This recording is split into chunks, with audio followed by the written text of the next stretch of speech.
Bueno, pues estamos ya con la segunda mesa de esta, bueno, con la segunda ponencia de esta tercera mesa.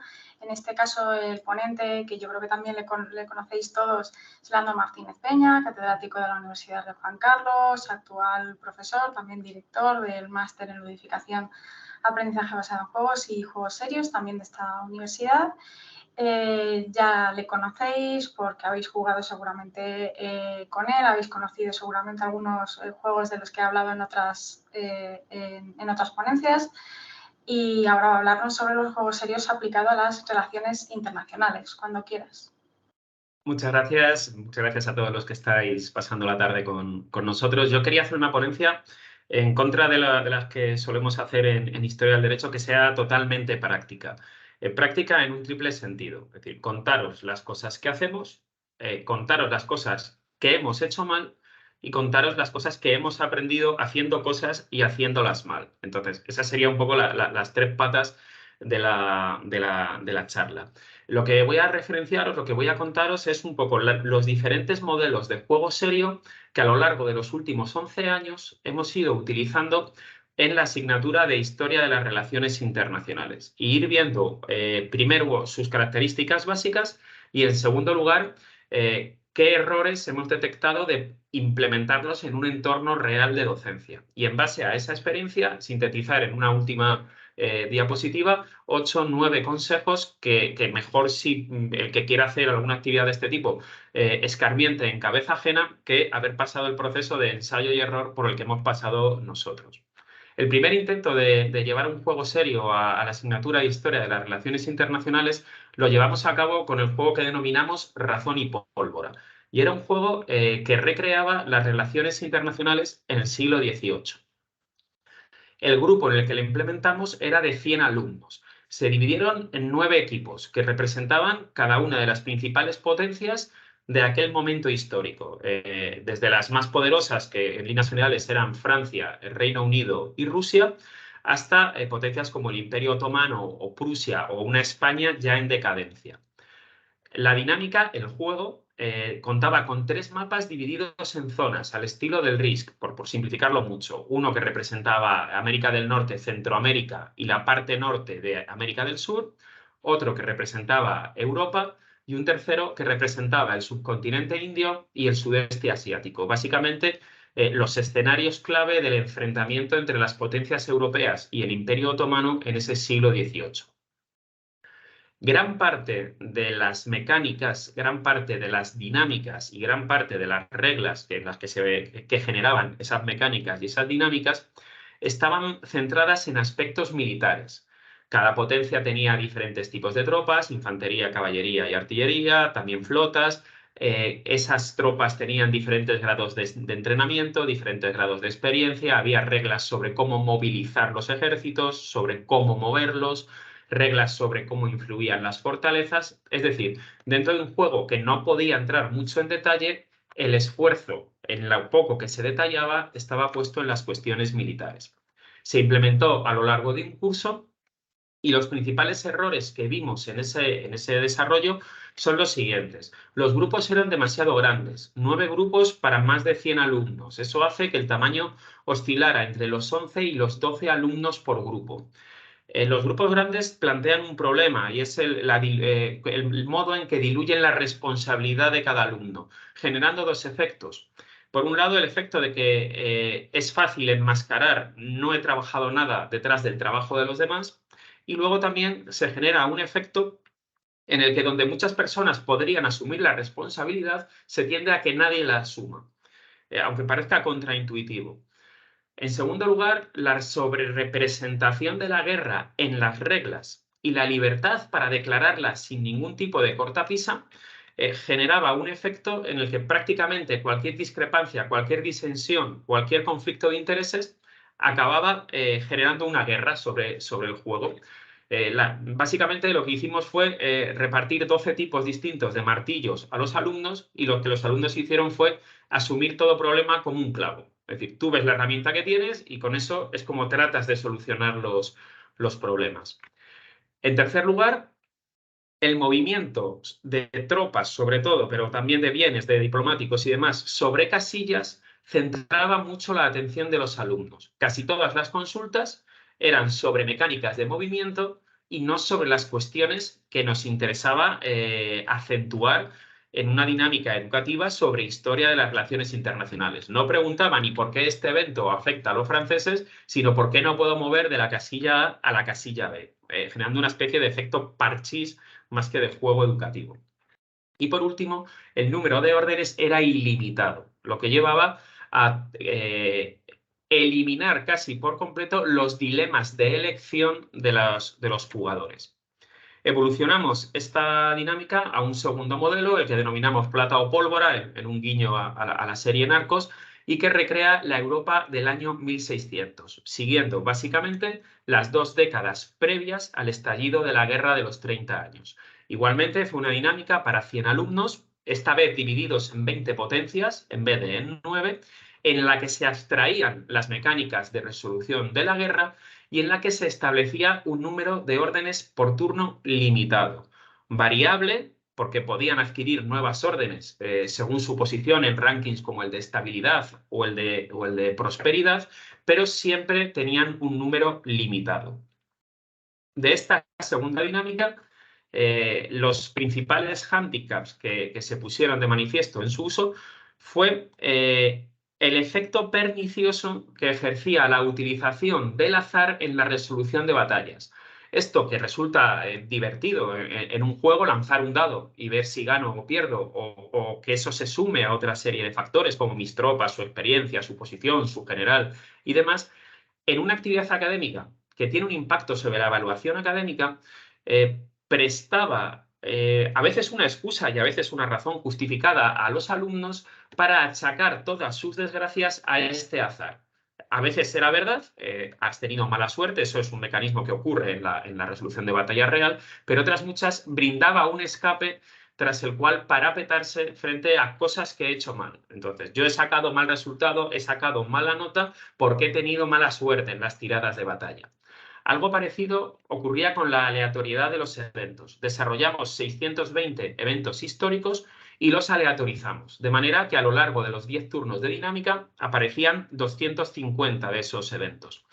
La aleatorización de eventos representa la realidad de la imprevisibilidad de determinados sucesos, pero a efectos de juego y a efectos de experiencia académica generaba disfunciones también en el sentido de todos los eventos que me aparecen a mí son malos, todos los eventos que le aparecen al vecino son mejores, los eventos míos son buenos, pero los del vecino son mejores, yo no tengo eventos, el otro tiene muchos, yo tengo muchos, no puedo atenderlos, el otro tiene pocos y entonces siempre los gana. Esta serie de mecanismos aleatorizados al final generaron una experiencia que era insatisfactoria, puesto que brindaba la sensación de que la suerte influía más de lo debido en una actividad académica. Pasamos al tercer modelo que pusimos en marcha, en esta ocasión ya centrado en las relaciones internacionales en el siglo XXI. Lo llamamos el arte de la paz, lo pusimos en marcha durante el curso 2021-2022, un curso muy complicado. Todos los que sois docentes recordaréis que los años de pandemia y inmediatamente post-pandemia han sido terribles a la hora de gestionar actividad formativa, actividad educativa. Por supuesto, también en otros ámbitos, no es una cuestión de victimismo. ¿Qué hicimos con esta dinámica? Era quizá la más ambiciosa. Se integraron 5 grupos diferentes, 5 grados de 5 carreras académicas distintas, más de 200 alumnos, 42 equipos que iban desde Estados Unidos a Angola, pasando por Indonesia, Malasia, Etiopía, la mayor parte de los países europeos, Brasil, México, 42 potencias diferentes. Había actividades que se realizaban en tiempo de clase y actividades que los alumnos tenían que gestionar fuera de clase, y descompusimos el turno en 3 tipos de turno diferentes, de tal manera que cada semana abordaban solo un aspecto de la dinámica. La primera semana comercio, la segunda los eventos diplomáticos, la tercera las órdenes estratégicas y se reiniciaba el ciclo. Cuarta semana comercio, quinta semana eventos y así sucesivamente. ¿Qué errores vimos en esta dinámica? En primer lugar, la división del turno, que estaba pensada para facilitar la entrada en la experiencia del juego, redundaba en que el alumno nunca llegaba a controlar las mecánicas. Pensar un cuatrimestre suelen ser 12 semanas, es decir, 12 turnos semanales, que en ocasiones se pierden clases, festivos, parciales y demás, de manera que la realidad es que cada grupo solo tenía 3 turnos de comercio, 3 turnos de eventos, 3 turnos de órdenes estratégicas. Prácticamente cuando querían comenzar a sentirse sueltos en cómo se gestionaba cada uno de esos aspectos, la dinámica había terminado. En segundo lugar, exceso de operaciones. Hay que tener en cuenta que todas estas dinámicas las gestionamos manualmente. Cada vez que alguien hace algo que impacta en sus estadísticas, eso se traduce en una anotación manual, en una tabla de Excel, en una tabla de Word o en el formato que sea, que al final trasladamos en un informe en PDF a los alumnos, pero es una anotación manual. No se calcula automáticamente, cuando el alumno pulsa un botón, no se actualizan las estadísticas. Es el profesor el que lo hace con una anotación. ¿Qué ocurre? 42 equipos dando una media de 15 órdenes por turno supone más de 600 operaciones cada semana. Una tasa de error del 0,5 supone que al menos 3 grupos tenían errores en su turno todas las semanas. Eso es una tasa que es inasumible en una actividad académica. Primero, por lo que tiene de injusto y de alterar la realidad del esfuerzo de los alumnos. Y lo segundo, porque lo que genera es un efecto en el que el alumno siente que está en un proceso absolutamente falible y sometido a todo tipo de error por parte del profesor. También vimos que la dinámica adolecía de dinámicas jugador contra jugador, de interacciones lesivas, lo cual, en cierto sentido, disminuía la inmersión de los participantes. Llevamos estos errores a intentar suprimirlos en una segunda versión del Arte de la Paz que probamos en la primavera de 2022, que implementamos posteriormente en el otoño de ese mismo año. Reducimos de nuevo el número de equipos a 20, introducimos mecánicas de jugador contra jugador, mecánicas que recreaban el espionaje, que recreaban acciones de guerra híbrida, como ciberataques, hostigamiento, desinformación, pero incluyendo unos elementos que los limitaban. Tú solo podías llevar a cabo esas acciones agresivas contra potencias que cumplieran unas determinadas condiciones, concretamente que tuvieran la etiqueta de hostiles, lo cual se podía adquirir a través de una serie de dinámicas incluidas en las reglas. Revisamos todas las mecánicas, intentando que el juego mantuviera la profundidad en cuanto a temáticas a tratar y en cuanto a análisis de lo que es las relaciones internacionales para los alumnos, pero intentando alcanzar esa profundidad con muchas menos operaciones, con el fin no ya de trabajar menos, sino con el fin de intentar reducir el número de errores que se producían en la gestión manual de las estadísticas.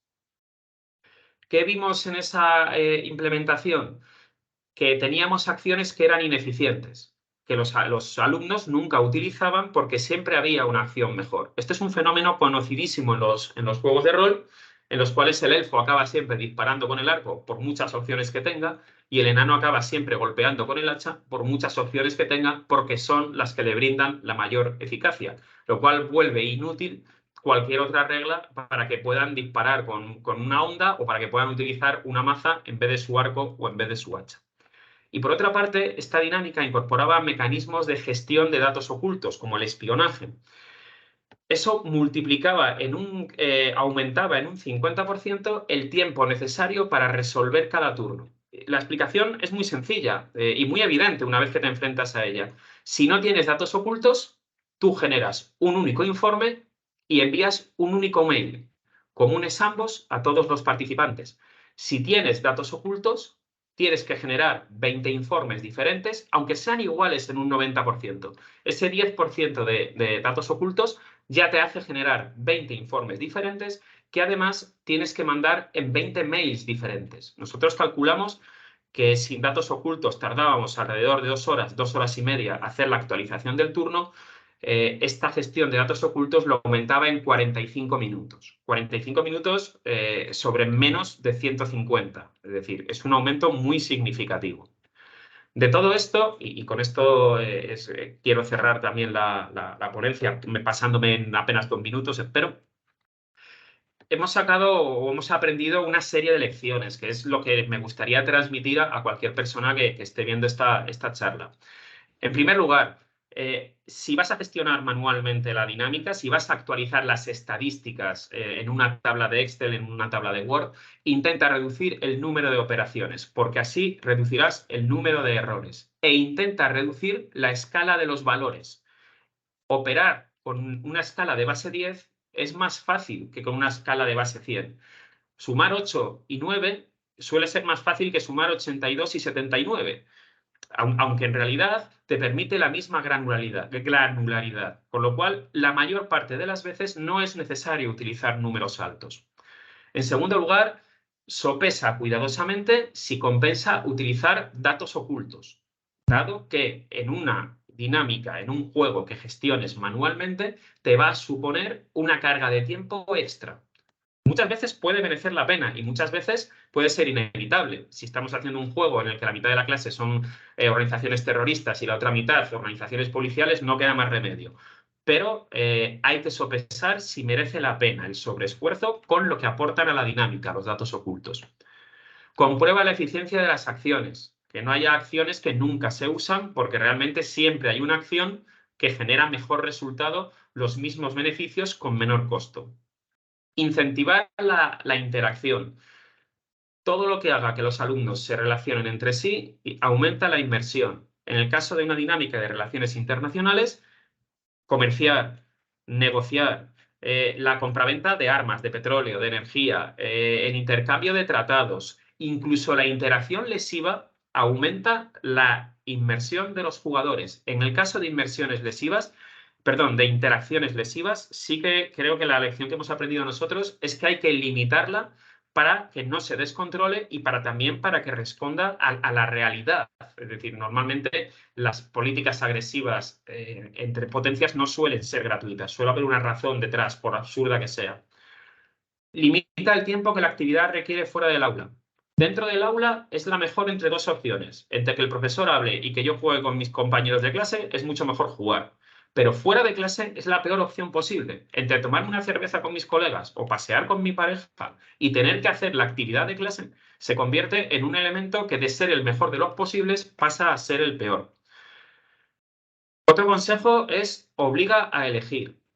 Que haya muchas opciones es bueno y que tengan que elegir unas pocas de esas muchas acciones es mejor, dado que obliga a ejercitar toda una serie de capacidades y de competencias que tampoco voy a desgranar porque ya estoy pasado de tiempo. Mi consejo estrella, por decirlo de alguna manera, sería cuidado con las mecánicas vacías. Mecánicas vacías me refiero mecánicas que ni responden a una simulación de mecánicas reales, ni simplifican el juego, ni aumentan las opciones de elección de los jugadores. Esas mecánicas vacías no aportan nada positivo si no están ayudándonos a simular, si no están simplificando el juego y si no están dando nuevas opciones a nuestros jugadores. ¿Qué hacen en ese reglamento? Por último, cuando puedas, incluye en eventos físicos. El ejemplo que voy a poner creo que revela muy a las claras a lo que me refiero. Si recreamos el mercado de petróleo, podemos tener un Excel en el que Francia tiene una casilla con euros y Arabia Saudí tiene una casilla con barriles de petróleo.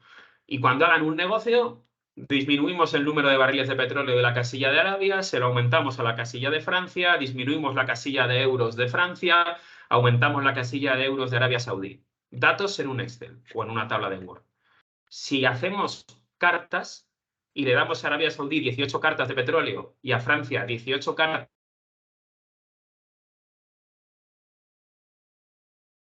nos encontraremos con que los propios alumnos intercambiarán un objeto físico, nos estarán ahorrando operaciones y aunque parezca una bobada, el intercambio de ese objeto físico es infinitamente más inmersivo que la actualización de un dato contable en una tabla de Excel.